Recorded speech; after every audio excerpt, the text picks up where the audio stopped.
Grid. Guess what? Today I've got Jacob Vanderslice from Denver, Colorado with me. And Jacob, I hear you're going through a heat wave right now. Welcome, my friend. Thank you for joining the Income Flip. I am happy to be here, and our heat wave is nothing compared to what a lot of listeners are probably going through today. So we don't have it too bad here. Yeah, man. Yeah, we've got serious humidity right now in our backyard, which some people love, some people hate. I normally like it, but it's been bad. So, well, welcome. What I want to do is explore a little bit about your background because we were sharing some time before we jumped on, and you got in 2005 with no finance background, probably just with a dream, right? Tell me, how did it all get started? Yeah, a sparkle in my eye and a prayer in my heart. That's all that I had. Yeah, I was in the fire service, and I'd always been fascinated with real estate. And my college buddy and I, he was a general contractor, and on our days off, we bought a couple houses, we fixed them up, we did the tile, we did the drywall. And then we kind of kept adding to the portfolio over time. And we didn't know anything about finance, interest rates, net operating income, cap rates. It was just kind of a baptism by fire. And we scaled it and got fairly large. And the financial crisis hit, and our portfolio got beat up, as you can imagine. But it was kind of this dichotomy. So we've got all these deals that are really suffering, and underperforming, and values have dropped. But we started learning how to buy at the trustee sales, and we started raising Mhm. some private debt, some private equity. And in the left hand, we're kind of getting beat up in our portfolio. In the right hand, we're just stealing deals at a fraction of Mm, what they had traded for a couple of years ago. mhm. Um, and it was a learning experience. And over the following years, we kind of scaled up our single family platform. We did over 1,200, 1,300 fix and flips over the years: buy, fix and sell, buy, fix and rent.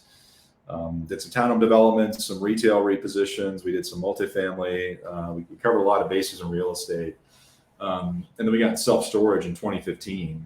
Hmm. And we looked at the asset class for a while, and we decided that our business was, I don't know if we actually decided this at the time, but in retrospect, maybe we decided our business was kind of overly transactional.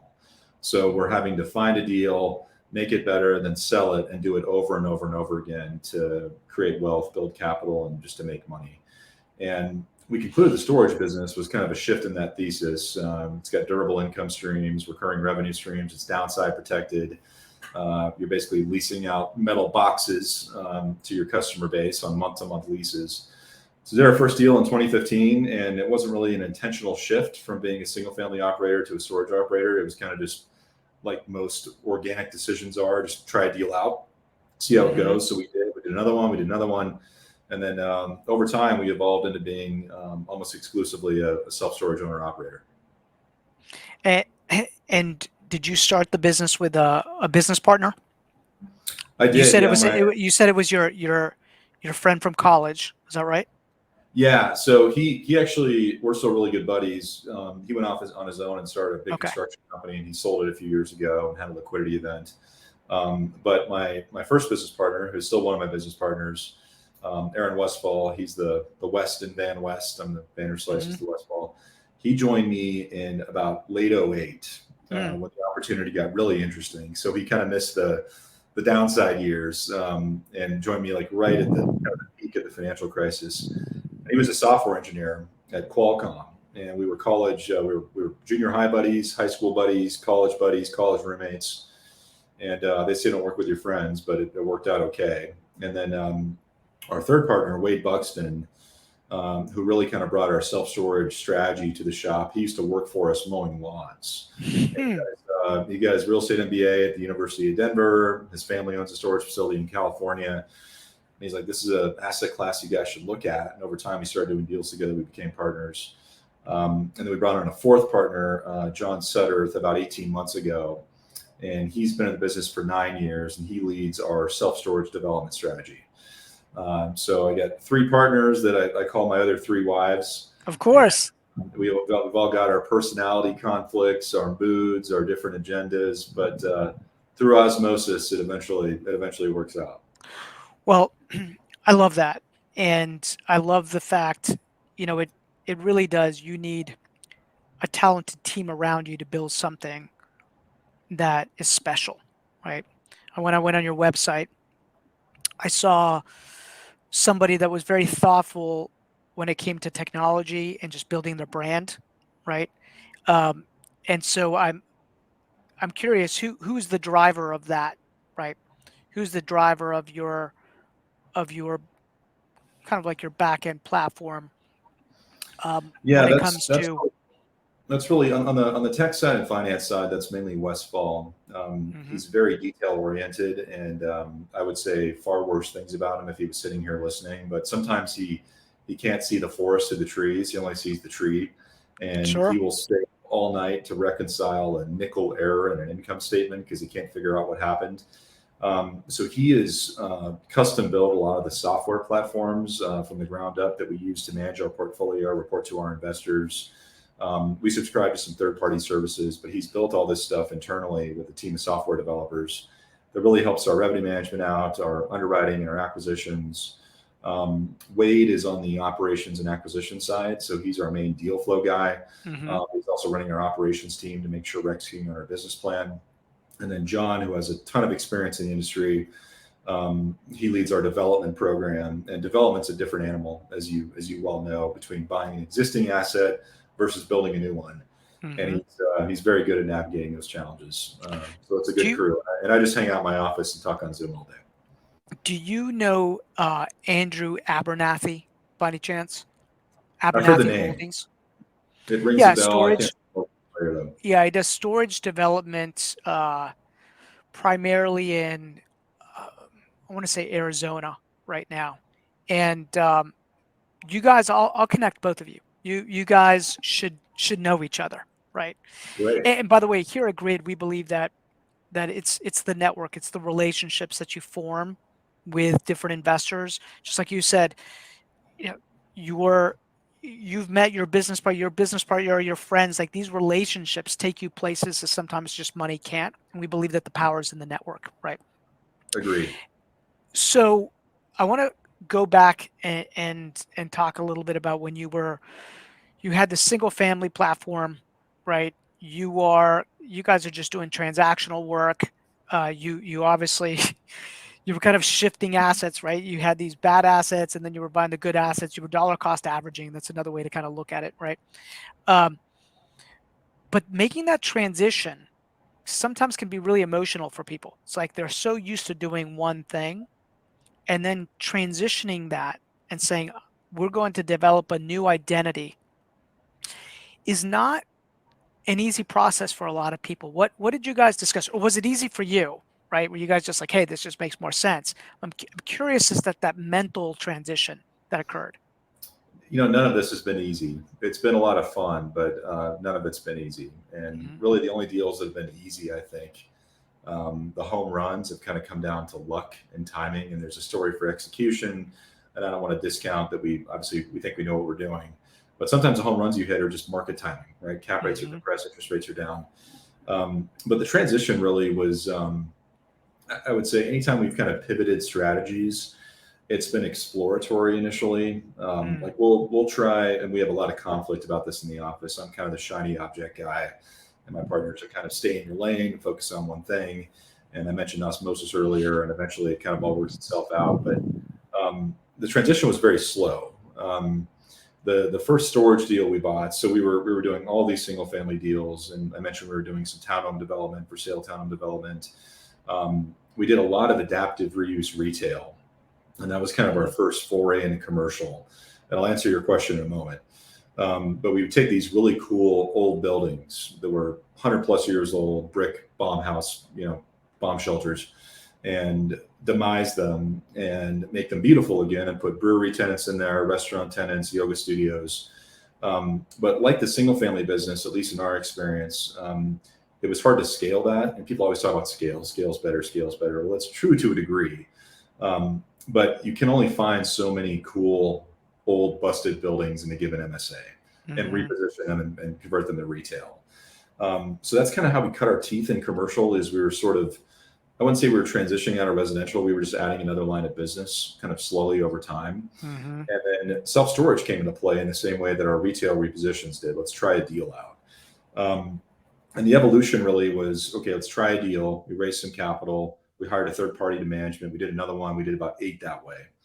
And as you kind of continue this transitional evolution, we realized over time that a third party doesn't care about your deal as much as you do.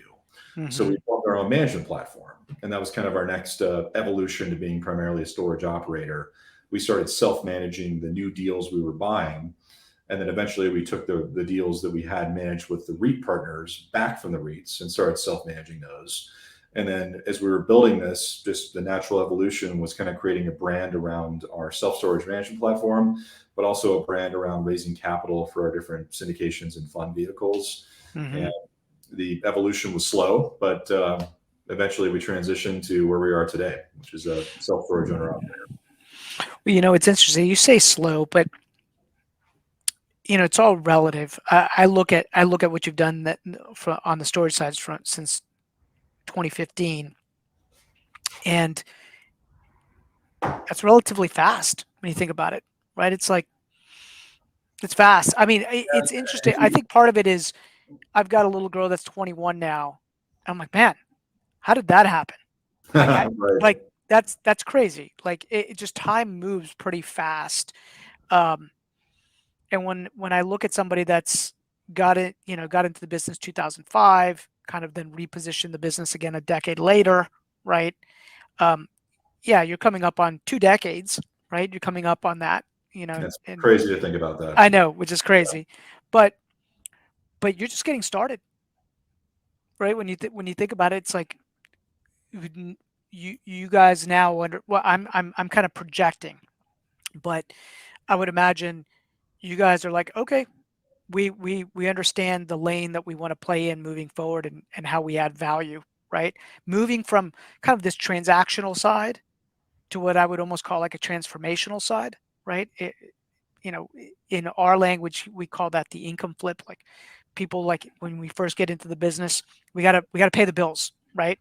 We Yep. got we got we got our mortgage payments, we've got kids, and we've got to do that. But then you start buying assets that over time start paying you back, and equity starts building, and a reputation is built. Uh, Raising capital is easier than what it was in 2005, I would imagine, right? Um, so you talked a little bit about capital. Let's talk a little bit about that. What does that look like now, right? If somebody wanted to invest with you. Well, let me answer that question, but let me back up to a point you made just a Mm-hmm. moment ago. If I could capture our kind of mental thesis shift, we went from transactional revenue, meaning buying, making better, and selling, to building an asset base that creates recurring revenue. Mm-hmm. And it took me a long time to learn that wealth is not your net worth, if your net worth is not paying you. Can't And eat it.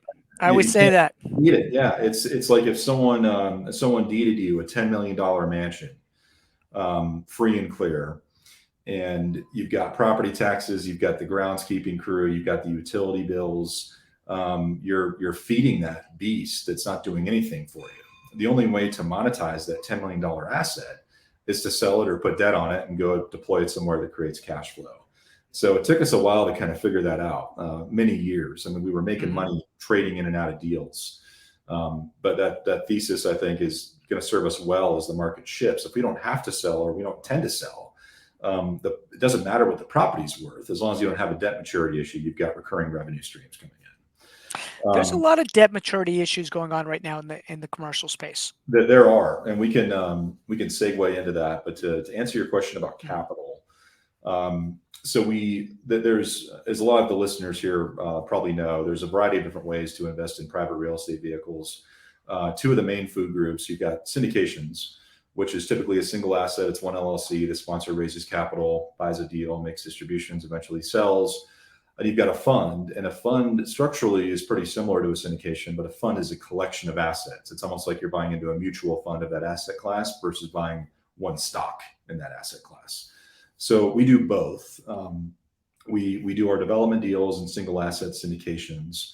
We've got a handful of value add deals and syndications that we're kind of in between funds. But we're currently on our third storage fund.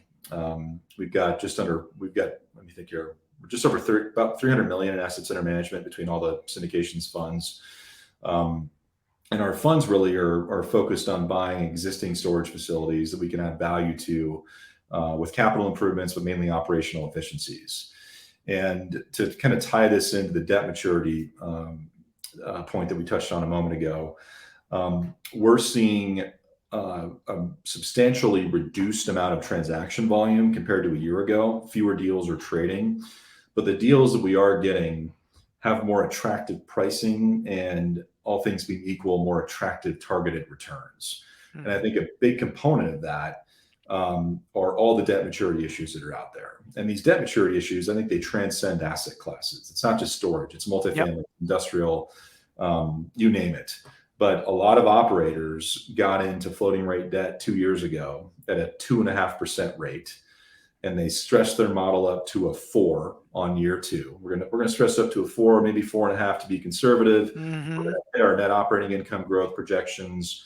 We're gonna refinance into term debt. We're gonna pull 50% proceeds. We're gonna be American heroes.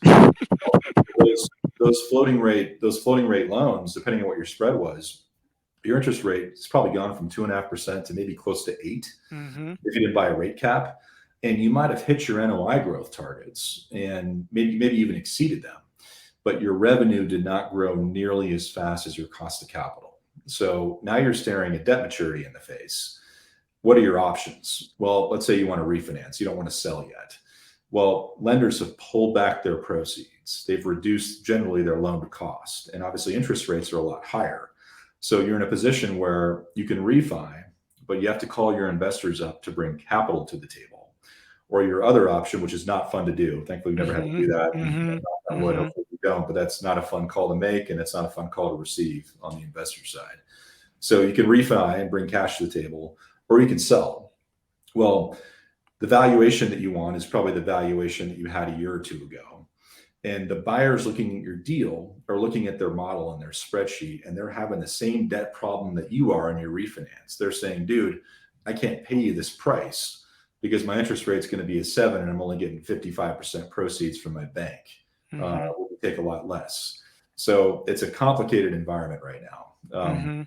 If you've got debt maturity runway and you've got a fixed rate, maybe the value of your property's gone down, but again, you don't necessarily care because you don't have to refinance it. If you're not trying to sell it, you're good to go. But that's where we're seeing a little bit more opportunity. I'm not saying that asset valuations on a macro level have gone down, but we're seeing more attractive acquisition opportunities, although more infrequent acquisition opportunities, largely because of these floating rate debt issues. Yeah, and feel that kind of manifests itself. Yeah, and you're gonna find. I had friends that over the last 5-6 years, they got aggressive, and they didn't, and nobody thought to model it out at 8%, right? No, and we wouldn't have dreamt of doing that. Yeah. We got mad at one of our lenders a couple of years ago. Lenders will do a stress test, and they'll assign that stress test with a certain interest rate that's much higher than rates are today. And they were stressing us at a 6.5. And we're like, dude, this is so conservative. Come on, do this to us. Like, well, bankers. Well, the banker we were all wrong, but the banker was less wrong than we were.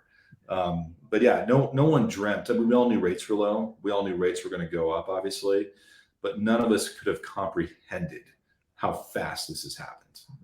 It's been remarkable. And I don't think the market values are not reflecting this rise in the cost of capital yet. They're starting to, but it's going to take a while for this to kind of work its way through the system. It's a big economy, and that's true. And like in all shifts, there's opportunity in those shifts. You got to figure out which pockets you're going to play in. You had a massive shift to happen in 2007, 2008. You guys had to figure out which pockets to play in, right? There's always, same thing with us. Like when I went through that, I was like, okay, on the agent side of the business, the short sale agents and the REO agents were killing it. and so we moved our business kind of in that direction, Yeah. and then we bought assets because I was like, well, everything looks 50% off to me. Like I'm like everything is 50% off. Well, I I got remember those days like they were yesterday. I mean, banks had short sale departments. There were short sale brokerages. oh They yeah, specialized in that. I mean, it was a whole shift. Yeah. it was massive, and I just look back and said we should have bought more, but whatever. Don't Hindsight get me 2020. started there, Rob. I try not to think about all the stuff that we've sold that we Mm. shouldn't have sold, and had we had the discipline and the foresight to hang on, it would be a different story. But who knew? You know what's interesting is like when I'll organize these panels of investors, right? And I'll bring, you know, a lot of investors together for a mastermind. And I'll always ask, what's the number one regret? And it's always like that I sold, right? That I sold. It's like there's we sometimes have to sell because we need to reposition our portfolio. We need to raise some capital because of other Yeah. stuff that's happened. But it's like if I just kept everything, figured out a way to keep what we had, you know, it's game over. You know? Yeah, there's a. I talk out both sides of my mouth on this, and lots of other things for that matter. But philosophically, we don't like selling, but then we'll Yeah. sell a deal to kind of shore up a balance sheet, or we feel like we've kind of maximized the value. But we had a pretty elderly investor fill out a web form, and you fill out a web form on our website. We give you a call, we talk shop, and see what your investment objectives are. And he sounded old on the phone. He told me eventually he was 80, and I'm thinking, Mm. gosh, I don't know if I want to accept capital. I mean, from someone kind of later in life, right? We're longer term holders, and I was like, have you done real estate before? He's like, oh yeah, I've got about 50 million worth of it. And I kept buying all my life. And he's like, when are you boys planning on selling your deals? And I was like, oh, sir, 7-year hold, this IRR, this multiple. And he told me something very profound. And he's like, the problem with selling, right? And I'm like, no. I'm thinking taxes or whatever. He's like, the problem with selling is you don't own it anymore. And I was like, oh, that's pretty profound. That's very true. You don't own it anymore. So, Yeah, it's so yeah, true. yeah. There's a time and a place to sell, but you know, building up an asset base that's responsibly financed that pays you in your sleep. Um, Getting rid of that, you pay a big tax bill, and your recurring revenue is over, right? So And you that have to go yeah, redeploy. that leads me to a question, because you guys, I said yes, you're going to be 2 decades in the business, but you got in relatively young, in the business. Where do you want to take it the next 10, 15, 20 years? What's the vision? And of course, that's a long time, but um, I suspect maybe you guys have talked a little bit about it within your business. Yeah, in our industry, it's a lot of money to you and I, but I mentioned our portfolio is about $300 million in value. And that's relatively small for self storage. We're up there, I think, in the top 50 owner operators. But I think the dream is to continue responsibly accumulating assets on a deal by deal basis, whether it's building a new facility or buying a value add acquisition. And then when it's appropriate, either recapitalize the portfolio with new debt or new equity, or potentially sell it all for hopefully a compressed cap rate. Often you see values go up, cap rates go down when there's scale. Buyers will generally pay a premium. It's kind of greater. The sum is greater than the parts, basically. So it's hard to say. I mean, we've tractioned and we've done EOS. Really, our thesis is just keep buying responsibly. If we're Sure. not seeing deals we love, don't do them. If we have a deal come up that's created just a ton of value, like we're in it for a 10 cap and it's worth a 5 cap, maybe that makes sense to harvest some of that value creation. Again, I talk out both sides of my mouth, right? Don't sell, but Don't sell, but yeah. yeah. But really just keep kind of building our recurring revenue streams in our asset base, protect our investors, protect downside. But we like cash flow, and so do our LPs. It's very pleasing every quarter when we ship out a bunch of cash from just net operating income and net cash flow, and our investors like it. And if you sell, that goes away. It goes away. It Yeah. goes away for sure. Yeah. And this is a game that we could play forever. I mean, you look at Charlie Munger and Warren Buffett. I was just referencing them earlier, and they love playing the game. Like They could have. Doing deals is fun. That's right. It Doing is. deals is I'm a, fun. I'm a great buyer, and I'm always as you can probably infer, a remorseful seller. But when you close on a new acquisition, you've got the dream of the upside on the deal, the excitement of the transition, and can we hit our numbers, and adding another asset base to the portfolio. Doing deals is just it's fun. Yeah, it's fun. Yeah, independent from how much money I make or may not make, I think I'm always going to be doing deals. Yeah. Well, let's talk a little bit about fun. I see a propeller in the back. I read that you're a pilot, right? When did you become a pilot? Yeah, I rent junky Cessnas, so that's Okay. calling me a pilot is probably pretty generous. But I started flying when I was 17. Okay. I got my license when I was 18. Got my instrument rating in college, and aviation is kind of it's been a lifelong passion. I've always loved anything that flies, and we've got a bunch of drones that we use for filling our different deals and doing due diligence and roof inspections. So I'm the drone pilot in addition to my other roles. But yeah, I love flying. I kind of get in and out of it. I'll fall out of currency for a year. Then I'll go back and train and get my currency back. And then I'll fly like once a week for a year. Then I'll kind of fall out again. I've got two little kids that are 5 and 3. So my time for extracurricular pursuits has been diminished as of late, but I still get up once in a while. Yeah, man, you're in the weeds. Oh yeah. You're heavy in the weeds. Two little boys that are 16 months apart. We get a lot going on. That's fun though. Magical times, right? They are. Yeah, get like another 5 years is like kind of like the golden spot, right? They could do their own. They can do a lot of stuff on their own. It's fun. It's a lot of fun with them. Yep. Do you hang glide or do anything like that? No, I worked on my helicopter rating some years ago. I didn't finish it. Again, life got in the way. It's also really expensive. Do a lot of mountain climbing though, golf, big skier, backpacking, and I like to drink bourbon too. It was funny because I told my wife I wanted to get like my helicopter's like license, and she's like, hell no. She's like, no way. Yeah, helicopters are different than airplanes. They're magical taking off and landing, but point A to point B, it's kind of the same thing, just a lot more money. Fun. Yeah. I wouldn't have thought of that. I would have thought it would have been cheaper, but I guess not. Well, so let's talk a little bit about life and business integration, right? How do you view that? How do you manage that, right? Father of two, you're building this business. How do you think about your month, your quarter, your year when it comes to integrating your family and your business? We could go on and on about the philosophy on this, but in a nutshell, it's calendar blocking. That's what I do. We have a lot of folks will book calls with me using the scheduling link, kind of like you use, but it's integrated with our CRM. So I'll block certain times off. Like if I have to be home early for the kids, like at 3:30 one day, it's blocked. I very rarely come into the office on weekends. I'm not a work from home guy, just because I'm not good at it. I get distracted. I'm gonna make a sandwich real quick, and maybe I'll watch TV for a few minutes. But I'm at the office. I work. So I'm always monitoring, but weekends are pretty sacred. After hours are sacred. We take them on little trips here and there.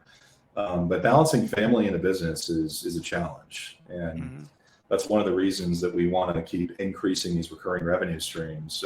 Just like a big theme of your shop is exactly that, converting active income to passive income, which allows us to hire more people. And there's always someone out there who can do your job better than you can. No matter how good you think you might be, we're all replaceable. So my partners and I eventually would like to get replaced, which would be awesome. And we're okay paying for that replacement to free up that time. The greatest asset, really the only asset that we all have, is time. Yeah. That's it. You never encounter somebody or hear stories about someone on their deathbed saying, I should have done more deals, I should have made more money. That's never anyone's regret. I should have traveled more. I should have spent more time with my family, with my wife, my kids. So that's kind of the into the means here is curating the business in a way where we can kind of eventually get there. Not taking our feet off the gas or hands off the wheel, so to speak, but just freeing up more time for the stuff that really matters. Yeah. It took me a while to figure that out. Like I think that hit me around 45, right? Up until that point, I was just like more, faster, Yeah, harder, right? Like I wrestled D1 in college, and it was just like, you know, it just the I was just used to that kind of level of intensity. Win, right? And it's like, whoa, wait a second. Like, what are we really doing this for, right? And I think part of the wake up call was when I was like, shoot, my little girl is not so little anymore. Like, I yeah, only have a few years where we're going to be able to like really spend time together, right? And so I'm definitely passionate about helping people understand how to convert their active income to passive income. And so, what do you think normally gets in people's way when it comes to that, right? Like, where do people fall short? I think uh, I think often it's indecision and it's waiting for the perfect deal. Hmm. It's reading the books, it's listening to the podcasts, going to the seminars, going to the masterminds, but never actually taking action. The only way to create wealth in this business is to be in the game. And we talked about time being one of your best assets, if your best asset, period. But part of that time component is if you're not deploying capital, you're not allowing that time to grow your capital account balance and grow your wealth. Hmm. It's not a get rich quick. It's not a get in and get out really fast. It's deploy capital and sit back and hopefully it's going to go well. Hmm. So I think that's really what gets in the way the most often is people just not pulling the trigger on that first investment. Yeah.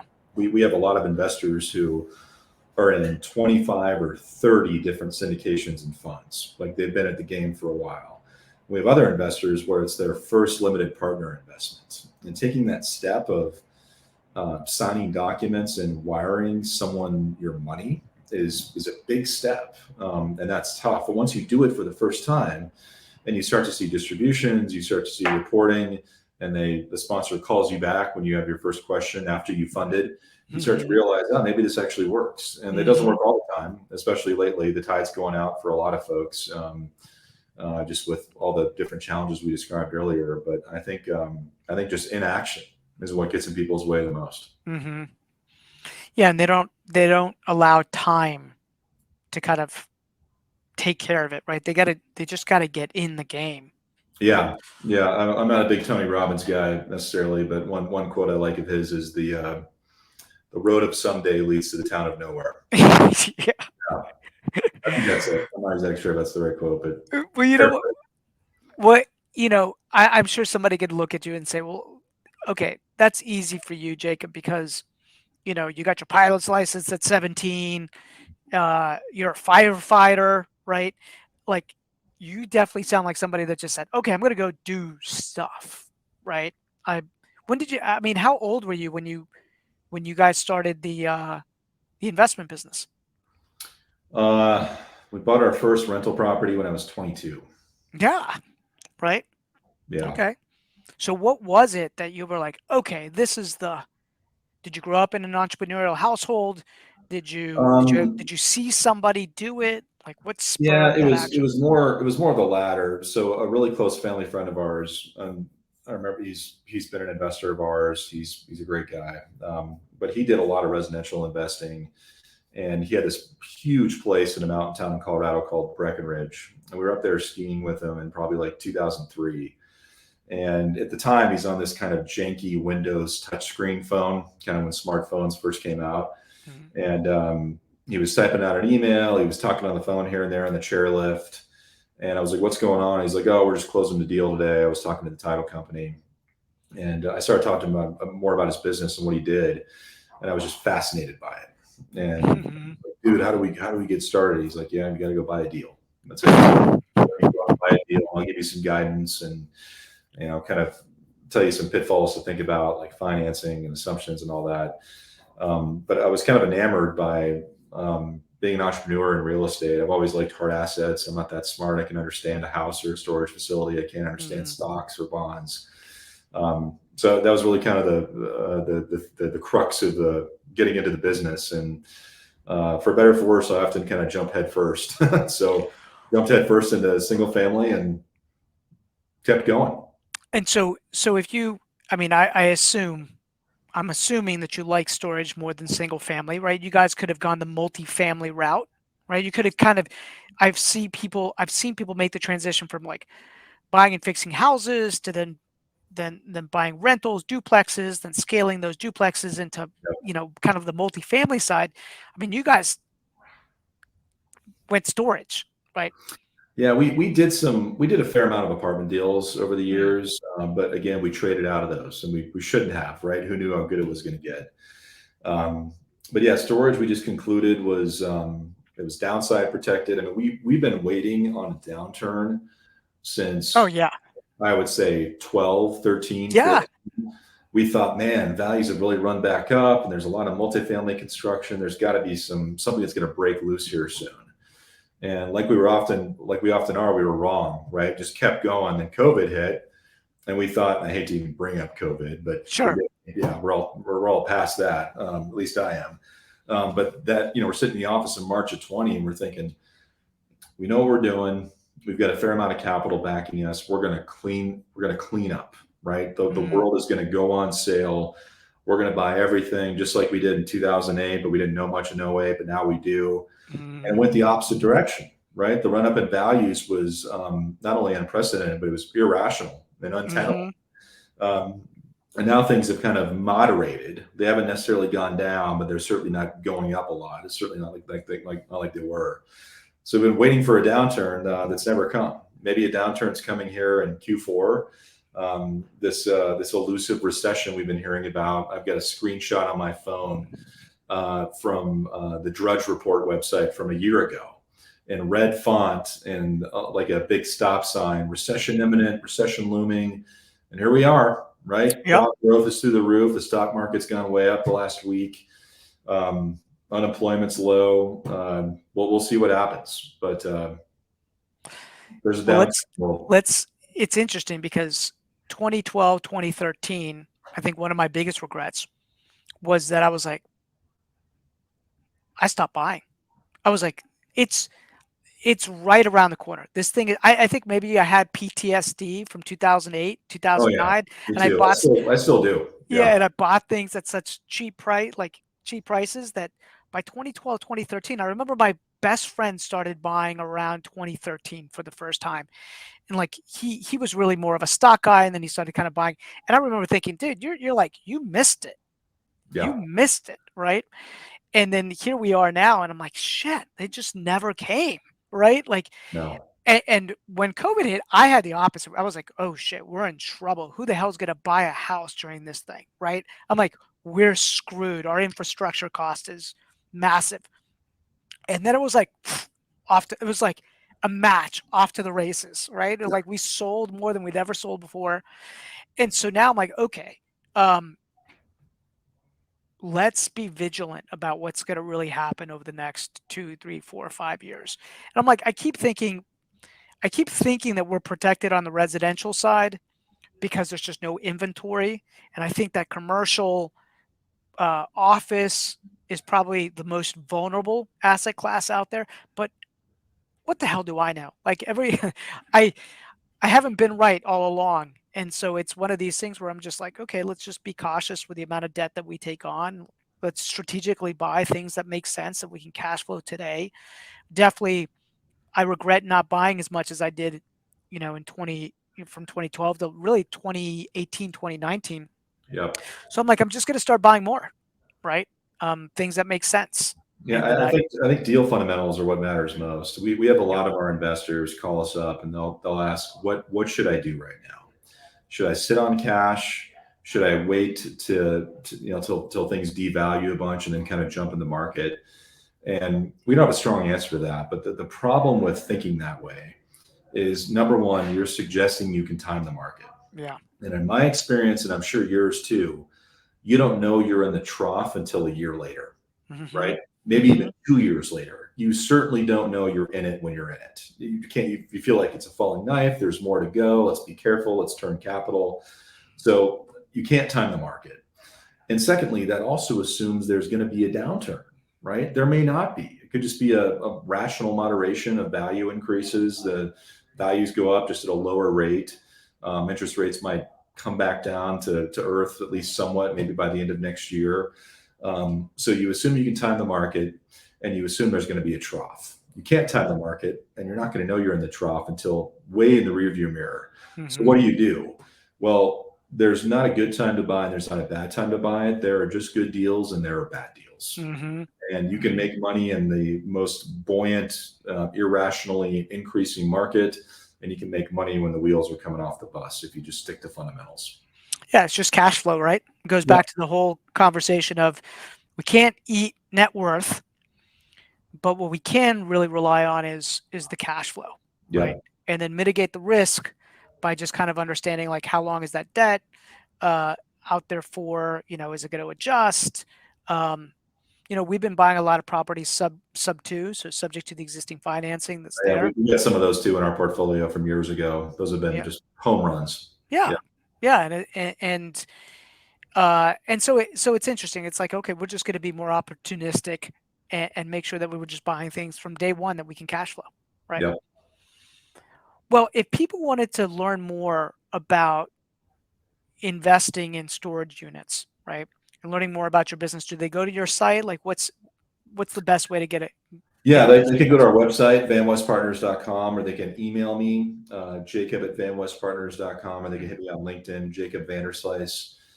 We always love talking shop about real estate. If you have a storage deal that you've heard about that might be interesting, we'd love to hear about that. If you want advice on how to get in the business on your own, buy your first facility, we're happy to talk about that. There's a lot of ways to participate in the asset class beyond just buying stock and extra space, for example.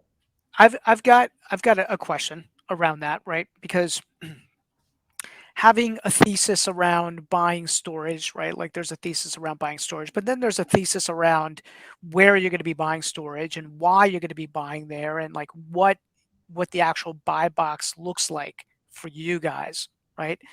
The gentleman that I talked about Andrew, he only develops storage facilities in really expensive markets, right? Like and he does kind of like luxury type of storage facilities. And then one of the big ones then does all the management for him. I forget the name. Like one of the big Extra Space, Cube Smart, Public. Public. I think Public does like all the, and so they're really kind of in the storage development, and then they've integrated all these other businesses, like they've integrated all these different businesses into that into their storage space. Like I forget it, like the rolling doors and all this other kind of stuff, right? Yep. And his whole thesis is like we find pieces of land in expensive markets that kind of other people don't do, and we build luxury facilities there. Yeah, that's a good development thesis. The risk in development mainly is the risk of new supply. So if you buy some land and you build a storage facility and a bunch of other people have the same idea at the same time, if you all deliver at a similar point in time, self-storage is very local supply sensitive. So there's a supply shock to the market, which happened in 2017 in Denver. Rates and occupancies go down, and it's kind of a race to the bottom to fill up your facility. Now, they always eventually fill up, but you got to be able to hang on from a debt and cash flow perspective to kind of get there to stabilization. So we target similar development sites. I would say they're, I don't want to say luxury necessarily, but they're multi-story, climate controlled, Class A, new construction. And we target sites in markets with really high barriers to entry for development, like a very difficult entitlement process. Land isn't zoned for it. So we closed on a deal in Southeast Denver about a month and a half ago. We've been under contract and in entitlements on this deal for a year and a half, and we're just about to get our building permit. So it's a long process for someone to actually go out and replicate a similar competing product nearby, if they even can. As far as our buy box goes for value add acquisitions, the first thing we look at are supply ratios in the submarket. How many square feet per capita of storage is there? in the 1, 3, and 5 mile trade radius. Hmm. And different markets can sustain different supply ratios. Some markets you might say are oversupplied, but all the facilities are full, I should say, because their rents are so low. So supply ratios, we look at deals that have in place below market rents that we can raise up to market rates. We look at deals with low physical occupancy that we can leverage our management platform to fill those units up. But beyond that, it's the standard real estate fundamentals: good location, good demographics, a good story for wage and income growth. We try to stay away from markets where people are leaving. We want to see population growth, desirable places to live, business-friendly environments for sure. With that being said, though, not that there's anything wrong with Illinois. We got a bunch of stuff in Illinois, and you don't think Illinois fits that. Well, those are some of our best performing properties. So storage, like a lot of other real estate, is very local sub-market sensitive. You could say that Illinois is oversupplied. Well, there's pockets in Illinois that are great sub-markets to be in. So supply ratios, demographics are all kind of factors that go into our buy box. What other areas are you guys in besides Denver and Illinois? And what markets would you like to enter into? Yeah, across anything. Our newest market that we're in as of today, we bought a 2-property portfolio in Cheyenne, Wyoming, just north of Denver. We've got deals in Florida, Ohio, North Carolina, Georgia, Oklahoma, Arizona, obviously Colorado, Illinois, Wisconsin. So we generally like this is most of the country, I guess, but we like the Midwest, Southeast, Southwest, and Mountain West. We haven't done anything in California. We have one deal we have in California. It's kind of a legacy asset. But beyond that one, not really anything west of Denver. So kind of Mountain West and East, and just very sub-market demographic focused. Do some research on Virginia, Northern Virginia. Yeah, we've looked at a few deals in Virginia. We haven't gotten pencil, but that's a good market. And these better markets, these more primary markets, believe it or not, with interest rates, cap rates are still very compressed and values are still very high. I'm not sure how that works when you're buying a deal at a 4 cap and financing at a 7, but somehow deals are still trading at compressed cap rates. We'll see when the tide goes out how those deals perform. But some great markets out there. Awesome, man. Well, Jacob, I appreciate you spending some time with us today. I really do. Well, I enjoyed the conversation. Thank you too. What's the website URL? VanWestPartners.com, or email me, Jacob@VanWestPartners.com. Awesome. Jacob, have a great day, man. Enjoy. You too. Thanks again. Take care. Bye-bye.